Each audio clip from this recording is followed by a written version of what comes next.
राज्यसभा की 57 सीटों पर 10 जून को चुनाव होने जा रहे हैं और इसके नामांकन की आखिरी तारीख कल यानी 31 मई को। और इन सीटों के लिए भाजपा ने 16 और कांग्रेस ने 10 उम्मीदवारों की लिस्ट कल देर रात ही जारी कर दी है।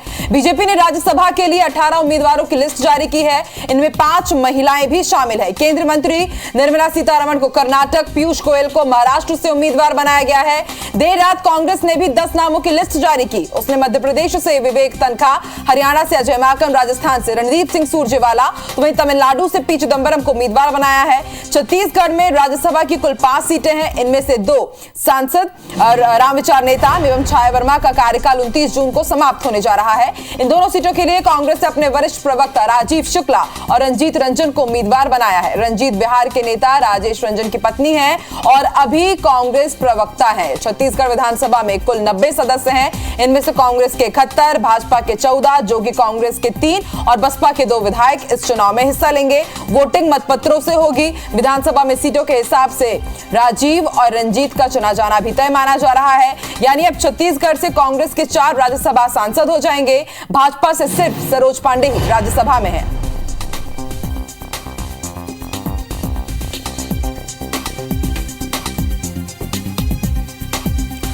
तो राज्यसभा की रेस की जानकारी हम आपको दे रहे हैं। मध्य प्रदेश और छत्तीसगढ़ के नामों का ऐलान कर दिया गया है कांग्रेस की तरफ से। मध्य प्रदेश की अगर बात की जाए तो मध्य प्रदेश से राज्यसभा सांसद विवेक तनखा को एक बार फिर से इस पद के लिए आगे बढ़ाया गया है। वहीं अगर बात की जाए कांग्रेस की तो कांग्रेस की तरफ से वरिष्ठ कांग्रेस प्रवक्ता राजीव शुक्ला और उनके साथ रंजीत रंजन को एक बार फिर से जिम्मेदारी सौंपी जा रही है। 29 जून को कार्यकाल खत्म हो रहा है छाया वर्मा और रामविचार नेताम का। और कांग्रेस की तरफ से 2 उम्मीदवारों का ऐलान कर दिया गया है। वहीं बीजेपी की अगर बात की जाए तो मध्य प्रदेश में बीजेपी के एक नाम कविता पाटीदार के नाम का ऐलान कर दिया गया है, लेकिन अभी तक बीजेपी ने अपना दूसरा नाम तय नहीं किया है। उनके नाम की घोषणा नहीं की गई है।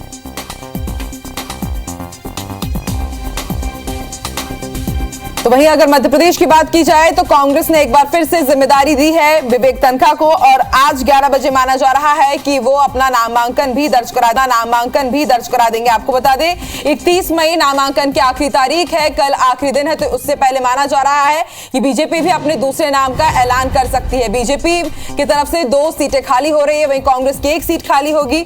और छत्तीसगढ़ कांग्रेस ने भी अपने पत्ते खोल दिए हैं राज्यसभा के लिए।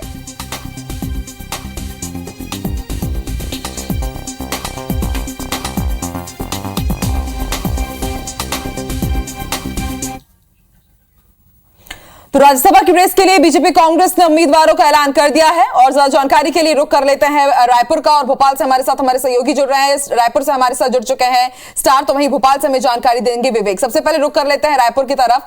स्टार, दोनों ही उम्मीदवारों का नाम सामने आ चुका है कांग्रेस की तरफ से। कल नामांकन की आखिरी तारीख है। क्या कुछ तैयारी कांग्रेस की और क्या कुछ तैयारी की जाएगी बीजेपी की तरफ से?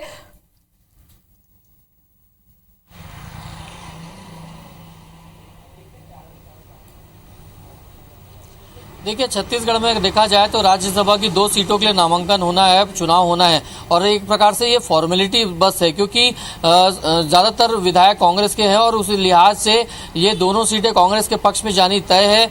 और इसीलिए कांग्रेस ने अपने दोनों उम्मीदवारों के नाम की घोषणा कर दी है, जिसमें राजीव शुक्ला का नाम दिया गया है, साथ ही रंजीत रंजन। इन 2 लोगों को AICC की तरफ से नॉमिनेट किया गया है राज्यसभा के लिए छत्तीसगढ़ के कोटे से। और पूरी तैयारी छत्तीसगढ़ कांग्रेस की भी है, क्योंकि विधानसभा में इनके चुनाव होंगे। प्रक्रिया वही होगी, बैलेट पेपर से वोट डाले जाएंगे, लेकिन ये सब एक फॉर्मेलिटी है, क्योंकि जिस प्रकार से संख्या बल है छत्तीसगढ़ विधानसभा में कांग्रेस का, उससे तो साफ है कि ये दोनों सीटें जो हैं छत्तीसगढ़ कांग्रेस के नाम पे ही जाएंगी। इसके साथ ही आपको बता दूं कि राज्यसभा में कांग्रेस के 4 सदस्य सांसद हो जाएंगे। इससे पहले KTS तुलसी है, वो पहले से ही कांग्रेस की तरफ से गए हुए हैं। और इसके अलावा 2 अभी राजीव शुक्ला और रंजीत रंजन भी हो जाएंगे। तो एक प्रकार से बड़ी उपलब्धि कांग्रेस लिए कही जा सकती है। और चूंकि राज्य में कांग्रेस की सरकार है, इसलिए आज से आने वाले समय में राज्यसभा में कांग्रेस ज्यादा अच्छे से यहाँ की बातों को रख पाएगी, यह ऐसा माना जा सकता है। और इस लिहाज से छत्तीसगढ़ के लिहाज से ये बड़ी अच्छी बात रहेगी यहाँ। ठीक है स्टार, आप बने रहिए हमारे साथ। रुख कर लेते हैं विवेक का। विवेक, मध्य प्रदेश बीजेपी की तरफ से एक नाम का ऐलान तो कर दिया गया है, कविता पाटीदार को जिम्मेदारी सौंपी जा रही है। वहीं विवेक तनखा का भी नाम फाइनल, आज वो नामांकन भी दर्ज कर लेंगे। लेकिन सबसे बड़ा सवाल ये है कि बीजेपी अपना दूसरा पत्ता कब खोलेगी और क्या सियासी समीकरण साधे जाएंगे दूसरे नाम के जरिए? कि राज्यसभा की 3 सीटें हैं जिन पर चुनाव होने की स्थिति है, जिसमें पहली सीट जो है बीजेपी ने घोषित कर दी है और कांग्रेस ने भी अपनी सीट घोषित कर दी है। एक सीट पर बीजेपी को अपना प्रत्याशी घोषित करना है। 3 सीटों में से दो बीजेपी के खाते में जानी है और एक कांग्रेस के खाते में जानी है। ऐसी स्थिति में विवेक तनखा का नाम तय हो गया है। आज वो अपना नामांकन दाखिल करेंगे। कविता पाटीदार बीजेपी से प्रत्याशी होगी। कल उनके नाम की घोषणा केंद्रीय चुनाव समिति ने कर दी है। बीजेपी का ओबीसी चेहरा है और एक सीट पर नाम पर पेच फंसा हुआ है और कहा जा रहा है कि केंद्रीय नेतृत्व की तरफ से दिल्ली से किसी बड़े नेता को राज्यसभा मध्यप्रदेश के कोटे से भेजा जा सकता है। इस पर असमंजस बरकरार है और प्रदेश नेतृत्व चाहता है कि प्रदेश के ही किसी नेता को राज्यसभा के लिए जो है उम्मीदवार बनाया जाए। ये मांग प्रदेश नेतृत्व की तरफ से है, लेकिन दिल्ली की तरफ से किसी केंद्रीय नेता को जो है राज्यसभा भेजा जा सकता है, ये भी चर्चाएं हैं और इसीलिए अभी तक जो है दूसरी सीट के लिए नाम तय नहीं हुआ है। हालांकि 31 अप्रैल जो मई है वो लास्ट तारीख है नामांकन की, जो कल ही है। ऐसी स्थिति में कल सुबह तक जो है नाम का ऐलान हो जाएगा या आज संभवतः आज ही बीजेपी अपनी दूसरी सीट का नाम का ऐलान कर देगी और बीजेपी के दोनों प्रत्याशी एक साथ जो है 31 तारीख को नामांकन दाखिल करेंगे। कांग्रेस के प्रत्याशी आज ही अपना नामांकन दाखिल करेंगे। तो ये स्थिति है, लेकिन बीजेपी अपने पत्ते अभी तक नहीं खोल पाई है जो दूसरी सीट को लेकर है, क्योंकि असमंजस की स्थिति है कि प्रदेश के नेता को राज्यसभा भेजा जाए या किसी अन्य राज्य के नेता को राज्यसभा भेजा जाए। यदि अन्य राज्य के नेता को राज्यसभा भेजा जाता है तो मध्यप्रदेश से राज्यसभा भेजे जाने वाले बाहरी नेताओं की संख्या ज़्यादा हो जाएगी और ऐसी स्थिति में प्रदेश का नेतृत्व जो है वो चाहता है कि प्रदेश के नेता को ही राज्यसभा भेजा जाए। अब देखना होगा कि केंद्रीय नेतृत्व किस नाम पर मोहर लगाता है। बिल्कुल विवेक, एक बार फिर से सबकी नजर टिकी हुई कि क्या एक बार फिर से बीजेपी अपने सरप्राइज फैक्टर से सबको चौंकाता है। शुक्रिया अपनी जानकारी के लिए। जो है वो 31 मई रखी गई है। बता दें कि इन सीटों के लिए भाजपा ने अपने 16 और कांग्रेस ने 10 उम्मीदवारों की सूची कल देर रात जारी कर दी। बीजेपी ने राज्यसभा के लिए 18 उम्मीदवारों की लिस्ट जारी की है, वहीं इनमें 5 महिलाएं भी हैं। केंद्रीय मंत्री निर्मला सीतारमण को कर्नाटक और पीयूष गोयल को महाराष्ट्र से उम्मीदवार बनाया गया है। तो वहीं देर रात कांग्रेस ने भी 10 नामों की लिस्ट को जारी किया।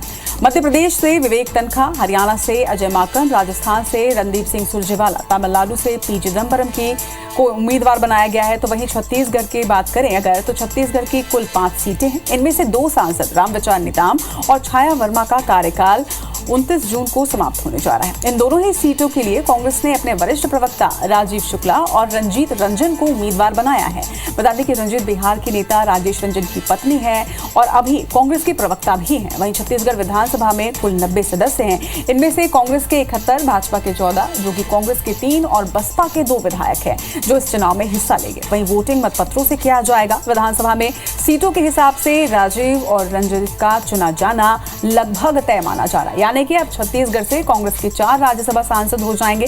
वहीं भाजपा से सिर्फ सरोज पांडे ही राज्यसभा में हैं।